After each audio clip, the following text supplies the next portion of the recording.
এরে নবীর আশিক উম্মতের দল হযরত ফাতেমা ডাক দিয়া বলে, রে হাসান তাড়াতাড়ি তোর নানা জানের কাছে যাও, নানা জানের কাছে যাও। হাসান হুসাইন গিয়া নানা জানের কাছে রওজা মুবারকের সামনে গিয়া হাজির হয়ে গেছে। নবী আমার ডাক দিয়া বলতেছে, ওরে হাসান ও হুসাইন কেন এখানে আসছো? ডাক দিয়া বলে, আমার মা আমাদেরকে পাঠাইছে। নবী ডাক দিয়া কয়, রে হাসান তাড়াতাড়ি তোর মার কাছে যা, যত মনে চায় প্রাণ ভরে তোর মাকে আজকে দেখে, আজকের পরে তোর মাকে আর দেখবি না, আর কোনদিন তোর মাকে তালাশ করে ভাবি জীবনের মোর কষ্ট মায়ে প্রসব বেদনায়, সাত আসমান সাত জমিন তখন মায়েরই মাথা, জীবনের মূল কষ্ট মায়ে প্রসব বেদনায়, সাত আসমান সাত জমিন তখন মায়েরই মাথা। এমন মাকে কেমনে আজি, এমন মাকে কেমনে আজি যাব আমি ভুলিয়া, ও আমার প্রাণের মা, মাগো মা কোথায় গেলে মোরে সারিয়া,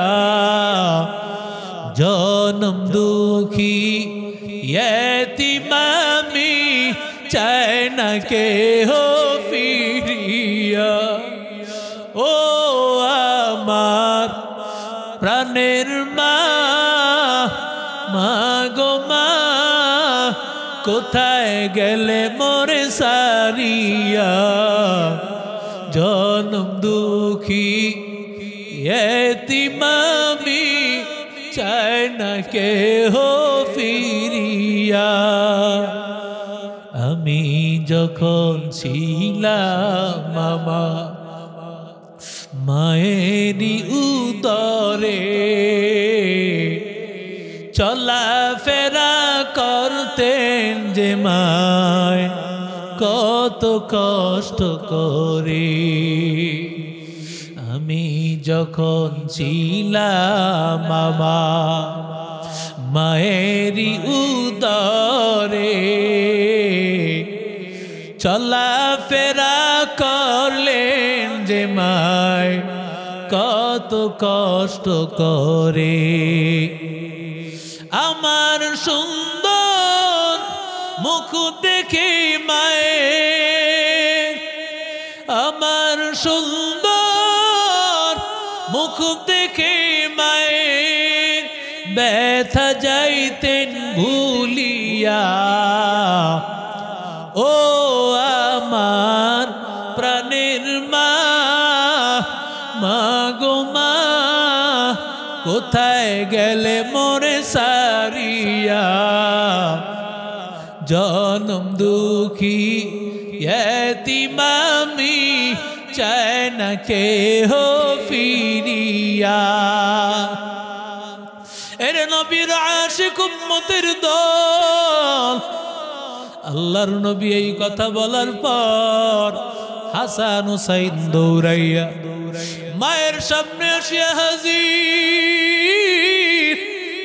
মায়ের সামনে হাজির হওয়ার পর মায়ের ডাক দিয়া বলে, রে হাসান ও হুসাইন কেন এখানে আসছো?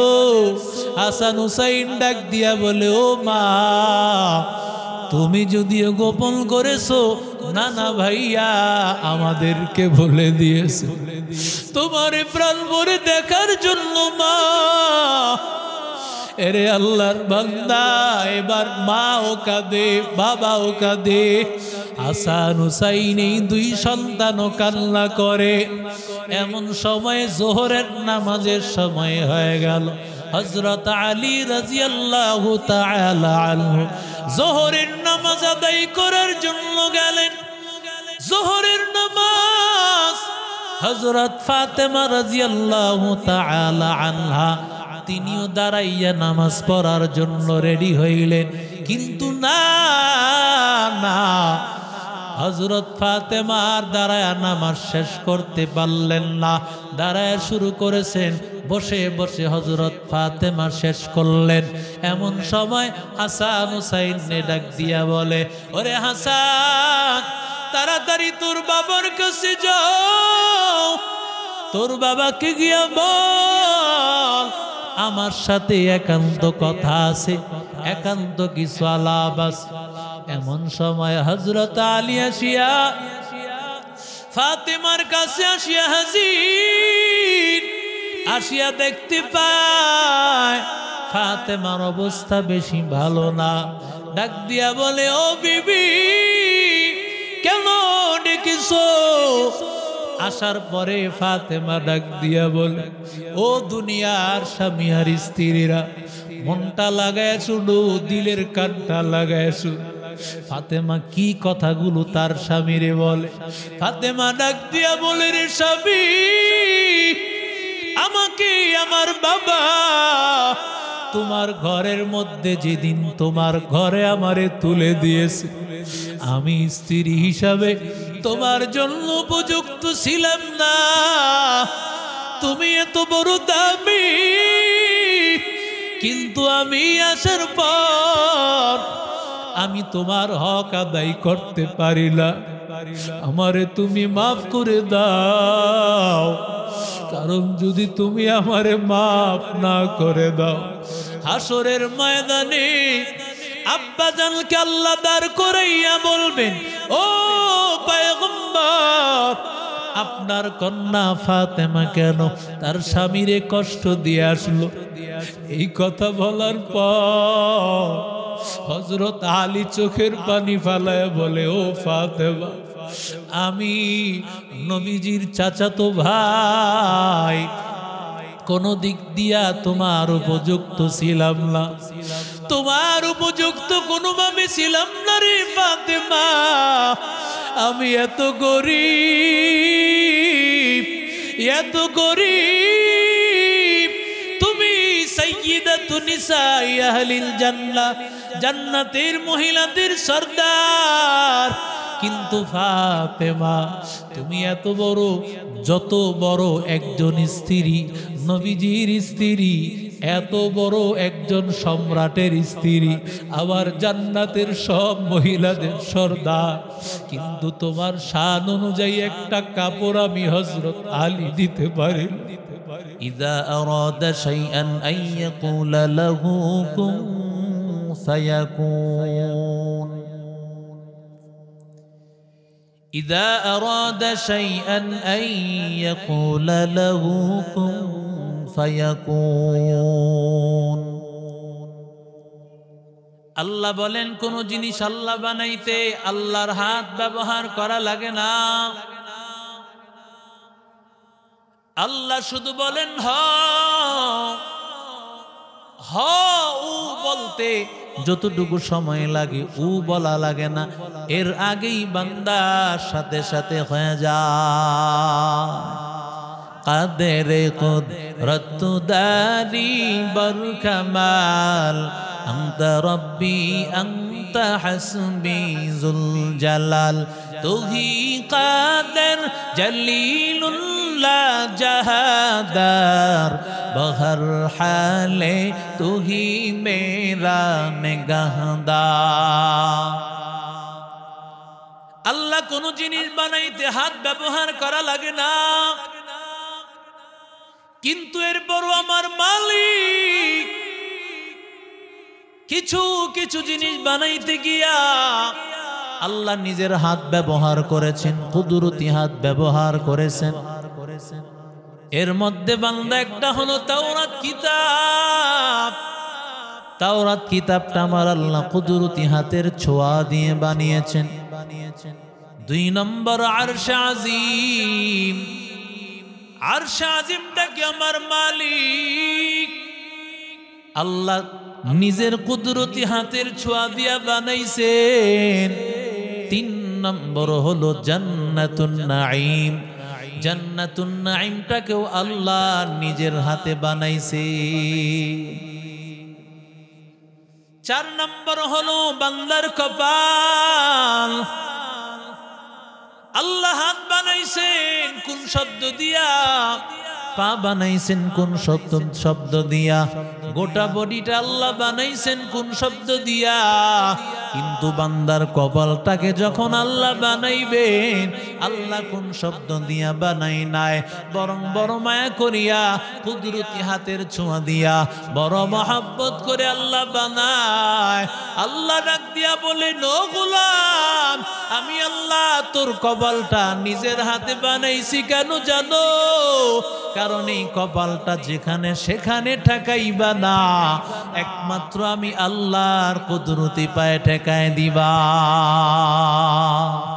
ইয়া ইলাহি তু মেরা মাবুদ হ্যায়, ইয়া ইলাহি তু মেরা মাশুক হ্যায়, ইয়া ইলাহি তু মেরা গফফার হ্যায়, ইয়া ইলাহি তু মেরা সত্তার হ্যায়, ইয়া ইলাহি मुझसे मुझको दूर कर, ताकि देखो मुझ में तुझको एक नजर, हर तमन्ना दिल से रुखसत हो गई, अब तू आजा अब तू खलवत हो गई, बुजुर्गी की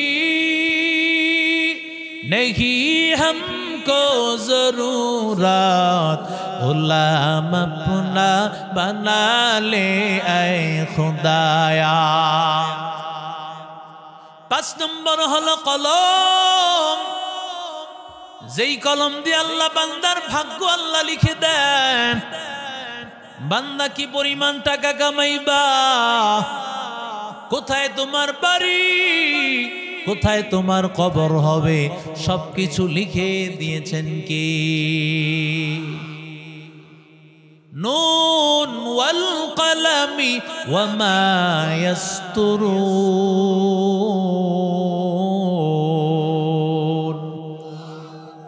আল্লাহ তাআলা কোনো কিছু বলতে কসম করা লাগে না, বরং কসম ছাড়া আল্লাহর কথা 100-র মধ্যে 1000 ভাগ কোটি ভাগ সত্য। কথা বলেন না কেন? আমরা বিশ্বাসযোগ্য করানোর জন্য বলি আল্লাহর কসম। বিষয়টা এমন, আল্লাহর কসম বিষয়টা এমন, বিশ্বাস যেন হয় আমার আল্লাহর কথা এমন, কোন মিথ্যার কোনো অবকাশ নাই। ওয়ামান আসদাকু মিনাল্লাহি হাদিসা,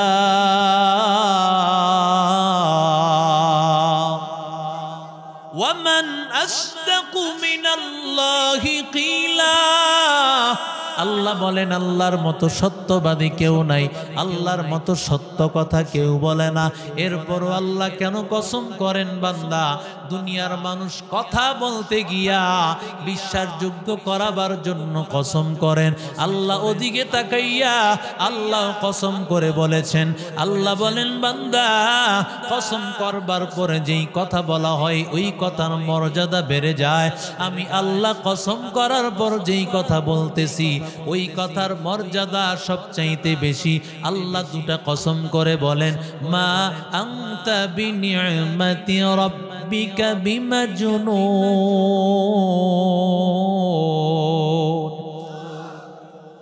আল্লাহ বলেন নবী আপনি পাগল না, রাহমাতুল লিল আলামিন মায়ার নবী কোরআনের দাওয়াত দেন।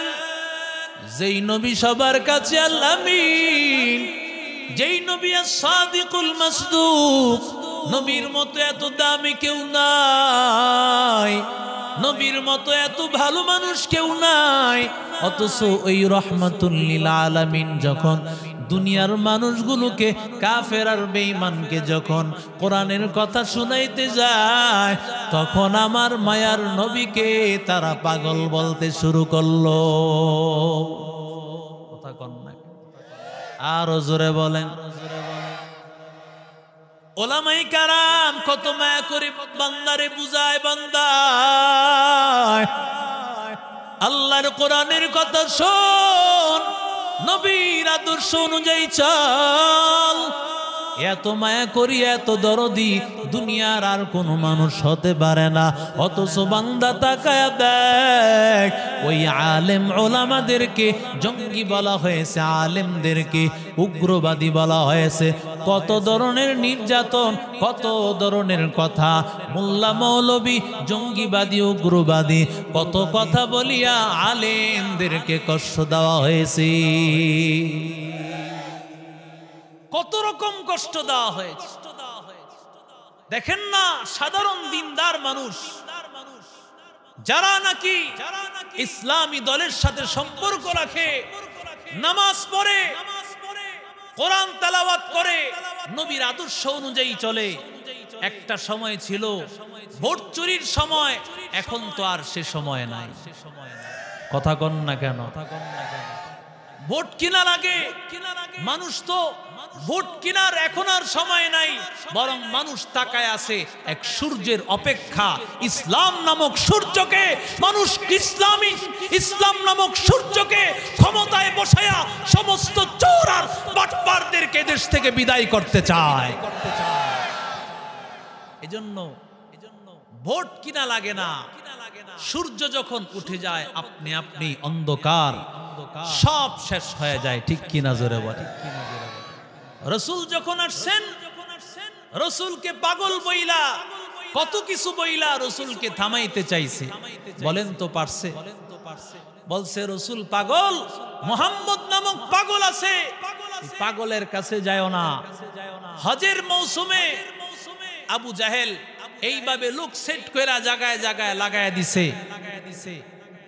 কিন্তু যখন নাকি এই কথা বলছে, তো তারা চিন্তা করছে অমুক দল রব কাটে, দেখি না আসলে রব কাটেনি, আসলে দেখে তাদের মতো ভালো মানুষ নাই। কথা বলেন না কেন? অনেকে খুশি হয়েছে, আবার অনেকে রাগ হয়েছে। আপনার রাগ হইলেও আমার কিছু আসে যায় না, আপনি খুশি হলেও আসে যায় না। এটাই বাস্তব। কোরআনের পক্ষে থাকতে হবে, ইসলামের পক্ষে থাকতে হবে। ঠিক কিনা জোরে বলেন? রসুল যখন এই কথা বলছে যে মুহাম্মদ পাগল, এর ধারে কাছে যাও না, তো সবাই চিন্তা করছে পাগল রে একবার দেখাইলে আমরা। ঠিক কিনা জোরে বলেন? তো মুহাম্মদ পাগলকে যখন দেখতে গিয়েছে, এ তো পাগল সেই পাগল নয়, এ পাগল হলো আমার আল্লাহর পাগল। দুনিয়ার সবাই কেউ কিছু না কিছুর পাগল। দুনিয়ার কেউ দুনিয়ার ব্যবসার পাগল। সকাল সন্ধ্যায় বান্দা ব্যবসা ব্যবসা বলিয়া বান্দা সারাদিন তার পেরেশান। সকাল বেলায় বের হয়ে যায় আল্লাহর বান্দা, রাতের বেলায় ঘরে ফিরতেছে, সারাদিন তার ব্যবসার ব্যবসা।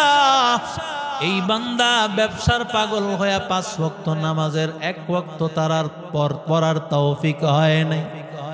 আর দুনিয়ার কিছু বান্দা আছে তারা চাকরির পাগল, চাকরির পিছনে পড়িয়া তারা নামাজ পড়ার সময় পায় না, নবীর আদর্শ অনুযায়ী চলার সময় পায় না। কিছু মানুষ আছে রাজনীতি করিয়া আর নামাজ পড়ার সময় পায় না।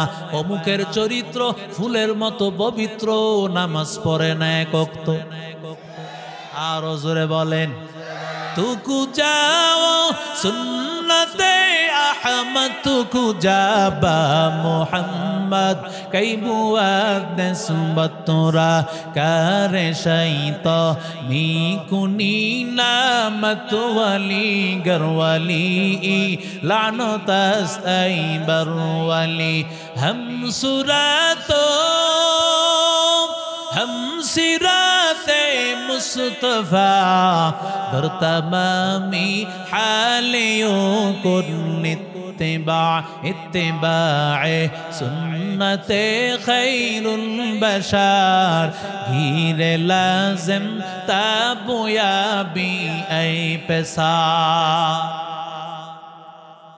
अल्लाह ताला डाक दिया बोलतेছেন وإنك لعلى خلق عظيم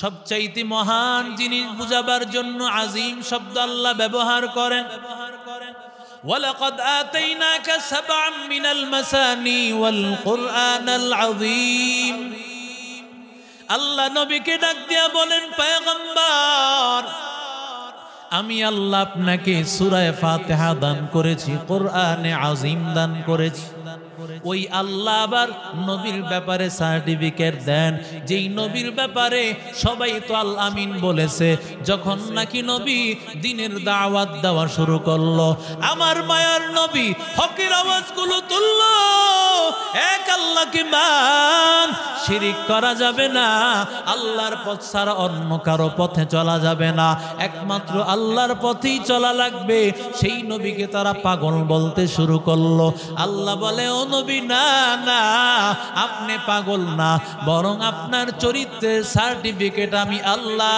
নিজেই দিতেছি ইমামুল আউয়ালিন আল আখিরিন বাহরে সাদকা রাহমাতাল লিল আলামিন সাইয়্যিদুল কাউনাইন খাতমুল মুরসালিন আখিরামদ বুদ ফখরুল আউয়ালিন শুধু ওয়াজুদাস রাহমাতাল লিল আলামিন মসজিদে ও শুধ हमारू ये जमीन मंबाउल फतेह मादने शफकत बने सारे आलम के लिए पैगंबरी रहमत बने वमा अरसलनाका इल्ला रहमतल लिल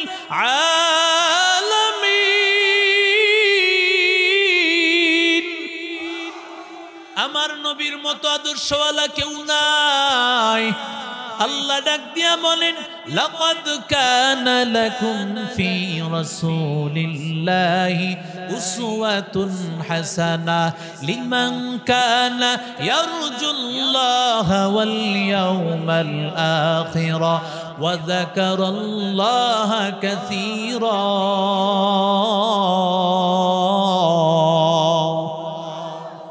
আল্লাহ বলেন যারা আল্লাহকে পেতে চাও আখিরাত কি যারা পেতে চাও ভালো করে শুনো রহমাতুল লিল আলামিনের মধ্যে রয়েছে উত্তম আদর্শ দুনিয়ার শাহরুখ খান দুনিয়ার শোবিজ জগতের কোনো নায়ক নায়িকা কোনো গায়ক গায়িকা কোনো খেলোয়াড় তোমার আদর্শ হতে পারে না একমাত্র আদর্শ আমার পয়গম্বর রসুলের মতো আদর্শবান আছে কি আরো জোরে বলে মনে করতেছে অমুক নায়ক দেখতে তার দেহ সুন্দর রসুলের যেই দেহর স্ট্রাকচার আল্লাহ বানিয়েছেন পৃথিবীর কোন মানুষ রসুলের একটা দেহের অংশ পরিমাণ কারো সৌন্দর্য আল্লাহ দান করেন আরো জোরে বলে রসুলের হাতটা যত সুন্দর হাতটা যত নরম হাতটা যতটুকু পরিমাণ প্রশস্ত পৃথিবীর অন্য কাউকে আল্লাহ সেটা দান করেন রসুলের এই সিনা মুবারক যতটুকু চওড়া ছিল পৃথিবীর কারো এত সুন্দর এত মজবুত কারো নাই সুবহানাল্লাহ শামায়েলে তিরমিজির মধ্যে রাসূলের এই গুনাহগুলো আসছে। আল্লাহ রাসূলকে কেমন বানাইছেন, আল্লাহ রাসূলকে কেমন সুন্দর বানিয়েছেন। পৃথিবীর যত সুন্দরকে তুমি ফলো করো, সব সৌন্দর্য রাসূলের কাছে হার মানতে বাধ্য হবে, ঠিক কিনা বল?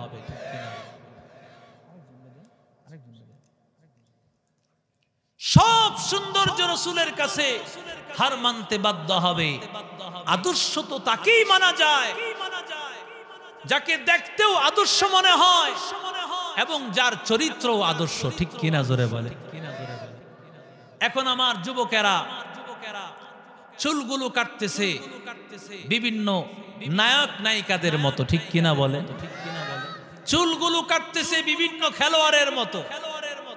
অথচ বলেন কোন খেলোয়াড়, কোন নায়ক কি কোন মুসলমানের আদর্শ হতে পারে? ইহুদি আর খ্রিস্টানদের হতে পারে, কিন্তু মুসলমানদের হতে পারে? আরো জোরে বলে। মুসলমানদের আদর্শ হবে মদিনাওয়ালা নবী, রাহমাতুল লিল আলামিন, আমার পয়গম্বর, রহমতের নবী, রাহমাতুল লিল আলামিন হবে আমার আপনার আদর্শ, ঠিক কিনা? সব কাজে আদর্শ মানতে হবে কাকে? নবীর মতো আদর্শবান আর কেউ নাই। আমার নবী চুলগুলো কাটতেন কিভাবে সেটা আমাকে লক্ষ্য করতে হবে। নবী আমার চুলগুলো কাটতেন হয়তোবা একেবারে ছোট ছোট করে কাটতেন। আল্লাহর নবীর চুলগুলো কখনো কান পর্যন্ত ছিল, কখনো কাঁধ পর্যন্ত ছিল, কখনো কান এবং কাঁধের মাঝামাঝি জায়গা পর্যন্ত ছিল। এই তিন তরিকা ছাড়া চুল কাটার কোনো তরিকা নাই। হজের মৌসুমে রাহমাতুল লিল আলামিন হজ যখন করতে গিয়েছেন, উমরা যখন করতে গিয়েছেন, ওই সময় আমার মায়ার নবী চুলগুলো কেটে ফেলেছেন, ছেঁচে ফেলেছেন। অন্যথায় নবী সব সময় চুলগুলো ছোট রাখতেন, অথবা নবী বাবরি রাখতেন কান পর্যন্ত, কাঁধ পর্যন্ত, অথবা কান এবং কাঁধের মাঝামাঝি পর্যন্ত। এখন চুল রাখে সব দিক থেকে ছোট, সামনে একটু বড়। কথা বলেন ঠিক না বেঠিক? এই চুল দিয়া কি করবে বলেন? দেখতেও তো ভালো দেখা যায় না, বরং দেখতেও চোর চোর মনে হয়, ঠিক কিনা? কষ্ট পাইছেন আপনারা? আসলে আমার খুব কষ্ট লাগে। যেই চুলের স্টাইলটা তো আসলে সুন্দর না, বরং অস্বস্তিকর একটা স্টাইল। কারণ রাসূল যে স্টাইল দেখায় গিয়েছেন এর চাইতে উত্তম, স্বস্তিকর, স্বাস্থ্যসম্মত, বিজ্ঞানও বলবে, সারা বিজ্ঞানকে তালাশ করেন, রাসূলের মতো এমন সুন্দর চুল কাটা আর কারো হতে পারে না, ঠিক কিনা জোরে বলে?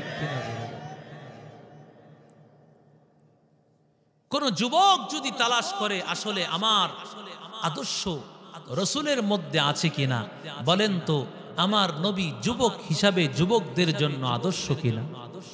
আরো জোরে বলেন। একজন আল্লাহর বান্দা যুবক রাহমাতুল লিল আলামিনের কাছে আসিয়া হাজির, ডাক দিয়া বলে, পয়গম্বর আমাকে আপনি জিনার অনুমতি দেন। আমি আপনি হইলে তারে সরাসরি হয়তো চর থাপ্পড় লাগায় দিত, কিন্তু আমার মায়ার নবী, রহমতের নবী, নবী তো উম্মতের জন্য শিক্ষক। ইন্নামা বুইস্তু মুআল্লিমা, আমার মায়ার নবী তো শিক্ষক হিসাবে আসছেন। মায়ার নবী দুনিয়ার মানুষের জন্য, সব মানুষের জন্য আমার নবী শিক্ষক হিসাবে আসছেন। যদি আমার নবী তারে ধমক দিয়া তাড়ায় দেন তাহলে তো শিক্ষা হবে না। আল্লাহর নবী ডাক দিয়া বলেন, ও যুবক আমাকে একটু বলো রে যুবক, যদি তোমার মায়ের সাথে কেউ জিনা করতে চায় এটা তোমার কাছে কেমন লাগবে? এবার আল্লাহর বান্দা যুবকটা ডাক দিয়া বলেন, ও পয়গম্বর, যদি কেউ আমার মায়ের সাথে জিনা করতে চায় গো নবী, আল্লাহর কসম ওর গর্দানটা আমি আলাদা করে দিব। নবী আমার ডাক দিয়া বলেন, ও সাহাবী, বলো না, যদি তোমার বোনের সাথে কেউ জিনা করতে চায় তাহলে তুমি তার সাথে কি আচরণ করবা? সাহাবী ডাক দিয়া বলেন, গো নবী, ওকেও আমি দুনিয়া থেকে বিদায় করে দিব। কত বড় সাহস! আমার বোনের সাথে সে অন্যায় আচরণ করতে চায়, আমি সহ্য করব না।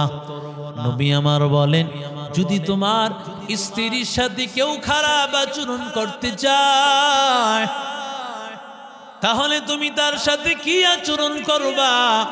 আল্লাহর নবীর এই কথা শুনিয়া আল্লাহর বান্দা ডাক দিয়া বলেন, ও পয়গম্বর, আমি তাকে দুনিয়া থেকে বিদায় করে দিব। নবী আমার এবার ডাক দিয়া বলে, রে যুবক, কেউ যদি তোমার মেয়ের সাথে খারাপ আচরণ করতে চায় তাহলে তুমি তার সাথে কেমন আচরণ করবা? বলে, তাকে আমি জমিনের মধ্যেই সরাসরি দাফন করে দিব। এবার নবী আমার ডাক দিয়া বলেন, ওরে সাহাবী, ভালো করে শুনো, যেই মেয়েটার সাথে তুমি জিনার অনুমতি চাও সে হয়তো বা কারো বোন, হয়তো বা কারো কন্যা, হয়তো বা কারো স্ত্রী, হয়তো বা কারো মা। তুমি যেটা পছন্দ করবা না, বলো তো সেটা অন্য কেউ পছন্দ করবে কিভাবে? हकीकत से तो दुनिया बेखबर है, दुनिया की नुमाइश पर नजर है। नमी गोयम के अज दुनिया जुदा बाश, बहर करे के बाशी बा खुदा बाश। चिस्ते दुनिया अज खुदा गाफिल बुदान, निकबा शुक नुकरा हो फरजिंदजा। रसूल এই কথা বলার পর যুবকরা আর কিছু বলা লাগে নাই। যুবক সাথে সাথে বলেন, ইয়া রাসূলুল্লাহ, আর কোনো ওয়াজ লাগবে না, আমার সব বুঝ হয়ে গেছে। আল্লাহু আকবার বলেন। আর আমি আপনি তো সব কিছু আখলাক সারা বেতের বাড়ি দিয়ে আমরা বুঝাইতে চাই। রসুল সব বেতের বাড়ি দিয়া বুঝান নাই, যেখানে বেতের বাড়ি লাগছে সেখানে বেতের বাড়ি, ঠিক কিনা জোরে বলেন। সাহাবাই কারাম সমস্ত যুবকগুলোকে রসুল এমন একটা আদর্শের উপর নিয়ে আসছে। আল্লাহর রসুল বলেছেন, ও সাহাবীরা, ইত্তাকিল মাহারিম তাকুন আবাদান নাস, তুমি সমস্ত হারাম কাজ ছেড়ে দাও। বাইজিদ বুস্তামি হইতে হইলে সারা রাত তাহাজ্জুদ পড়া লাগবে না, চাষ পড়া লাগবে না, আওয়াবিন পড়া লাগবে না। একটা কাজ, ছোট্ট একটা কাজ, কিন্তু সেটা বড় মারাত্মক। সেটা হলো সমস্ত গুনাহের কাজ ছেড়ে দাও, হারাম কাজ ছেড়ে দাও, তুমি সবচেয়ে বড় আল্লাহওয়ালা হয়ে যাও। সুবহানাল্লাহ কইলেন, আরো জোরে বলেন। সব গুনার কাজ ছেড়ে দিলে আল্লাহওয়ালা বানায় দিবেন কে? আরো জোরে বলেন। রাসূল করিম সাল্লাল্লাহু আলাইহি সাল্লামের একটা আদর্শ ছিল, নবীজি কোনোদিন মিথ্যা কথা বলতেন না। কি বলতেন?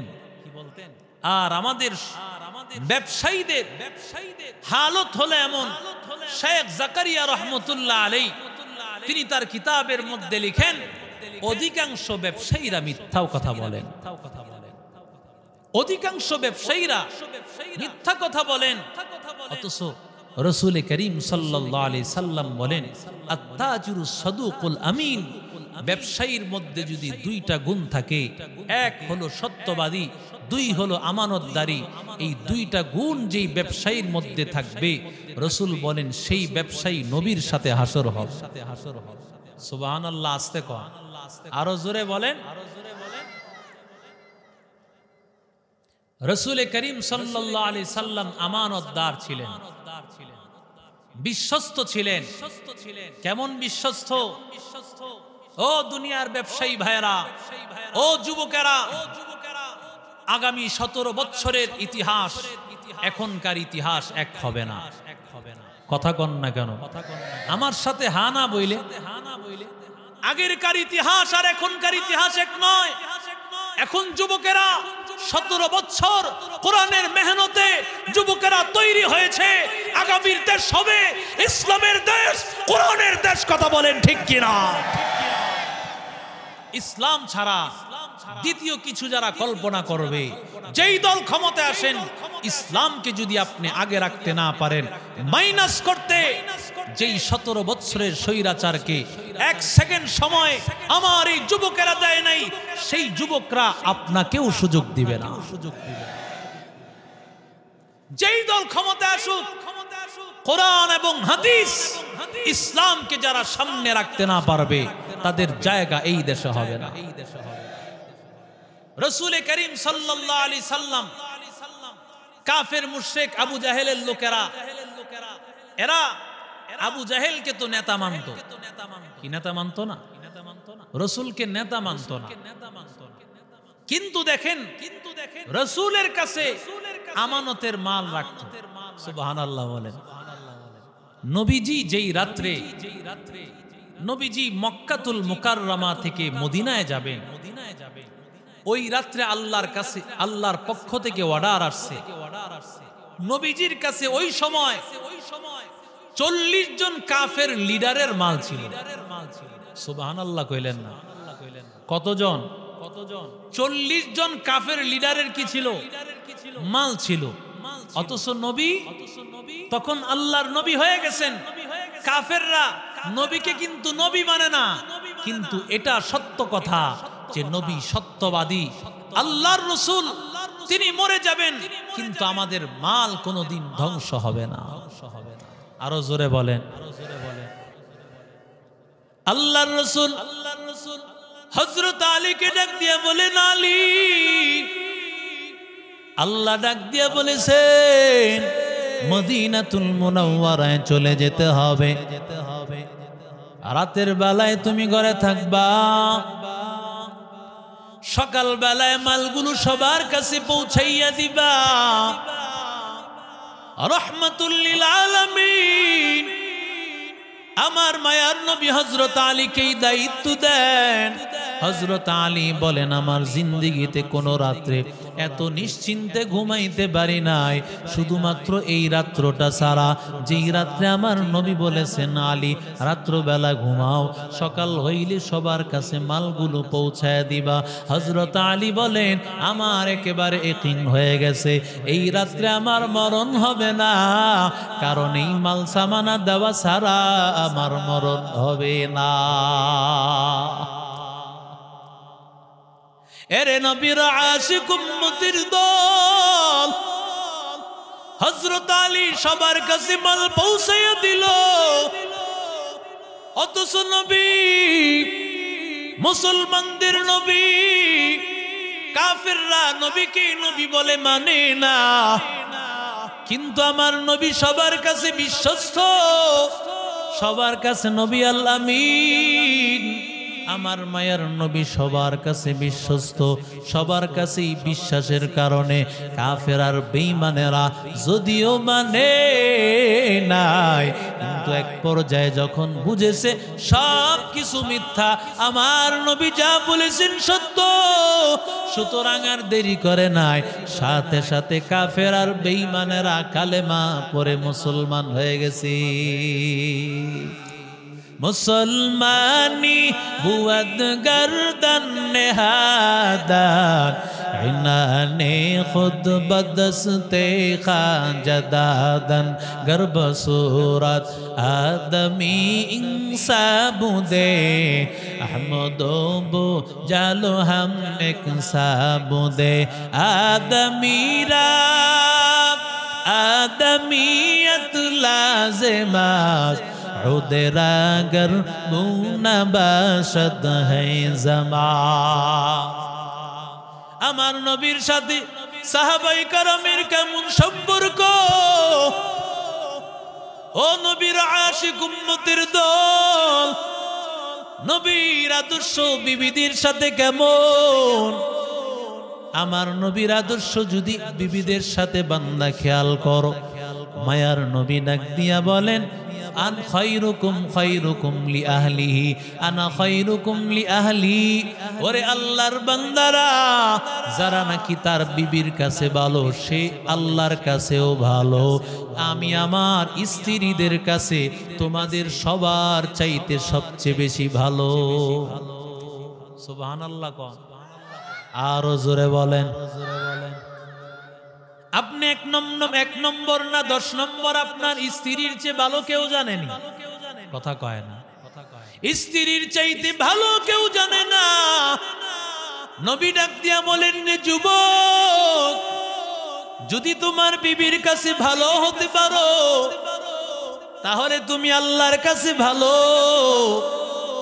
আল্লাহর কাছে তুমি ভালো তখনই হইবা যদি তুমি তোমার বিবির হকগুলো আদায় করতে পারো। ইন্তেকালের সময় যেই স্বামী দুনিয়া থেকে বিদায় হয়, স্বামীর ইন্তেকালের সময় স্ত্রী যদি ওই স্বামীর প্রতি রাজি থাকে, পয়গম্বর বলেন সাথে সাথে আল্লাহ তার জান্নাতের ঠিকানা খুলে দিবে। আবার স্ত্রীদের বেলায় মায়ার নবী ডাক দিয়া বলতেছেন, যেই বিবির প্রতি তার স্বামী রাজি, কারণ স্বামীও জানে তার স্ত্রী কয় নম্বর। স্ত্রীও যদি স্বামীর কাছে ভালো আচরণ দেখাইতে পারে, চলাফেরায় তার আখলাক গুলো দেখায়, তাহলে বান্দা স্বামী যদি ইন্তেকালের সময় স্ত্রীর প্রতি রাজি থাকে, এই সার্টিফিকেটটা তার জান্নাতের দরজাগুলো খুলে দিবে। এরে নবীর আশিক উম্মতের দল, এজন্যই তো মায়ার নবী রহমতের নবী ডাক দিয়া বলেন, মান সাল্লাত খামসাহা ওয়া সামাত শাহরাহা ওয়া আহসানাত ফারজাহা ফালতাদখুল মিন আইয়ি আবওয়াবিল জান্নাতি শাআত। পয়গম্বর বলেন, কেউ যদি 5 ওয়াক্ত নামাজ আদায় করে, ও মহিলাদের দল, 5 ওয়াক্ত নামাজ আদায় করলো, রমজান মাসের রোজা আদায় করলো, আর নিজের লজ্জাস্থানটা হেফাজত করলো, পয়গম্বর বলেন জান্নাতের 8টা দরজা আল্লাহ খুলে দিবেন। আর আল্লাহ ডাক দিয়া বলবেন, যেই দরজা দিয়া মনে চায় জান্নাতে তুমি প্রবেশ করো। আতিনা ফি দারে দুনিয়া না হাসানাতিনা ফি দারে উকবা না হাসান।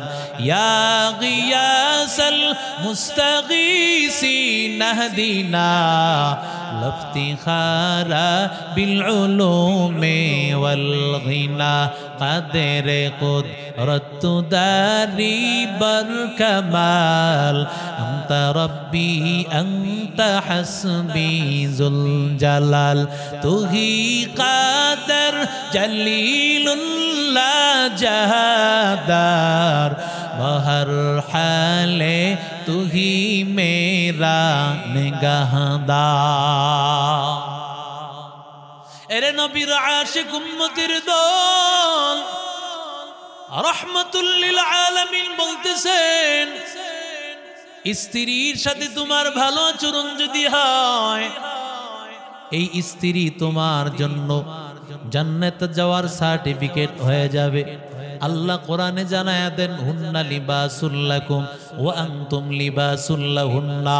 এই স্ত্রী তোমার জন্য পোশাক, স্বামী স্ত্রীর জন্য পোশাক, স্ত্রী ও স্বামীর জন্য পোশাক।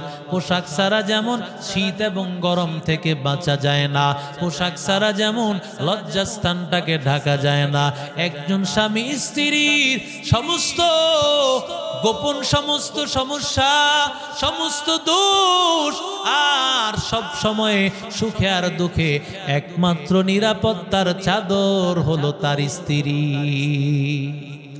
কথা বলেন না কেন? এই জন্যই রাহমাতুল লিল আলামিন মায়ার নবী, রহমতের নবী স্ত্রীদের সাথে কেমন আচরণ, হযরত আয়েশা সিদ্দিকা রাদিয়াল্লাহু তাআলা আনহা পয়গম্বরের এমন একজন দামি স্ত্রী, আল্লাহর নবী রহমাতুল লিল আলামিন আয়েশা সিদ্দিকা রাদিয়াল্লাহু তাআলা আনহা মায়ার নবীর ঘরের মধ্যে যখন আসছে, মাত্র তার 9 বছর বয়সে তার ঘরের মধ্যে আসছে।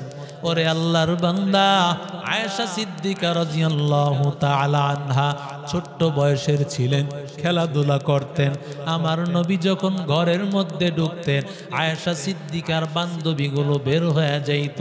আমার নবী সাথে সাথে ওই বান্ধবীগুলোকে আবার ঘরের ভিতরে নিয়ে আসতেন, কারণ নবী চান তার স্ত্রী যেন সব সময় আনন্দিত থাকে। আরো জোরে বলেন। আমরাও আনন্দিত রাখতে চাই। আনন্দিত রাখার জন্য তার হাতে গজবের একটা মোবাইল ফোন দিয়া দেই, সারাদিন যেন সে আনন্দ করতে পারে। আমরাও আনন্দ করি গুনাহের মাধ্যমে, কিন্তু আমার মায়ার নবী আনন্দ করত। মায়ার নবী গুনাহের মাধ্যমে না, বরং আমার নবী আনন্দ করতেন। সেখানে কোনো গুনাহ ছিল না, বরং আনন্দের মধ্যে ছিল শুধু সওয়াব আর সওয়াব। রাসূল তার বিবির যত ধরনের আবদার ছিল, এই আবদারগুলো রাহমাতুল লিল আলামিন পূরণ করতেন। আল্লাহর নবী একবার তাকায়া দেখেন, মক্কার লোকেরা তারা তীরন্দাজি খেলতো, তীর চালনা, এক বিশাল ময়দানে খেলাধুলা করত। আল্লাহর নবী সামনে দাঁড়ায় গেলেন। আয়েশা সিদ্দিকা রাদিয়াল্লাহু তাআলা আনহা পয়গম্বরের কাঁধের মধ্যে মাথা রাখিয়া, আয়েশাও এতক্ষণ দাঁড়াইয়া রইল। নবীজি এখান থেকে সরেন না, আয়েশা সিদ্দিকার কষ্ট হবে। আয়েশার যতক্ষণ মনে চায়, আয়েশা ততক্ষণ দাঁড়ায়া দাঁড়ায়া খেলাধুলা লক্ষ্য করলো। আরো জোরে বলেন।